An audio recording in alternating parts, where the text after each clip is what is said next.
My name is Peter Fang, and this is the Charge Tape Lab Report. The goal of this lab was to get a sense of how much excess charge objects in our daily lives can acquire. And so to do this, we found the amount of charge that a piece of tape was charged with after pulling it off of another piece of tape. And so this lab report will be split into sections detailing the models, the physics ideas, and the calculations and results. So to charge a piece of tape, we put a strip of tape on the surface, and we stuck another strip of tape on top of it, and we quickly pulled the second piece of tape off. And we could tell that this charged the tape because we brought our hand next to it, and we found that it was attracted to our hand. And so our hand is neutral, but the presence of charge in the tape polarizes the atoms and creates an attraction between the hand and the tape. We also found that the tape was positively charged because we took a negatively charged pen, held it next to the tape, and the tape was attracted to the pen. Now, so this experiment was built by having two pieces of charged tape, the information of which you can see here, and we suspended one piece of tape between two objects to the same height, and we brought the other tape closer from underneath the first piece until the first piece began to float. And so once the first piece was floating, we measured the distance between the two tapes. Now there was a couple of simplifying assumptions here. We had to treat the two pieces of tape as point charges, with all their charge concentrated at the center, which made it easier to perform calculations. We also treated the two pieces of tape as if they had identical charges. Since they were charged with the same method, this was a reasonable assumption. And so there are a couple of physics ideas that are important here. First is Newton's second law, which is that the net force equals the mass times acceleration, or in other words, the change in momentum. And so the forces acting on the top tape are gravitational force and electric force, which you can see the formulas here, the formula for gravitational force and the formula for electrical force. And since the tape has no change in momentum once it's floating, the net force is equal to 0. And so the gravitational force and electric force must cancel out.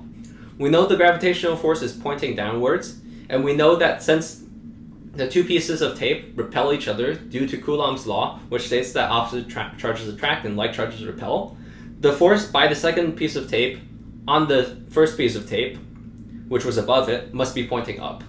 And that's how the two forces are able to cancel out, because they're pointing in opposite directions.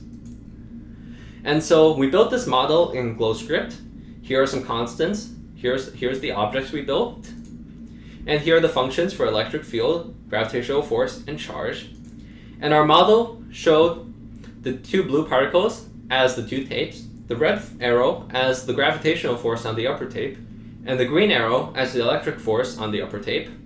And we found that the magnitude of charge on one piece of tape was 5.6 times 10 to the negative 9 coulombs. And so how did we calculate this? Well, we measured the distance between the two tapes, which we denote as r, and we also know the force of gravity on the upper tape, which we know because it's the mass times 9.8 and is pointing downwards. And so knowing these two quantities, we are able to take the formula for electric force, and we're able to solve for the charge on a piece of tape, which is what these calculations are.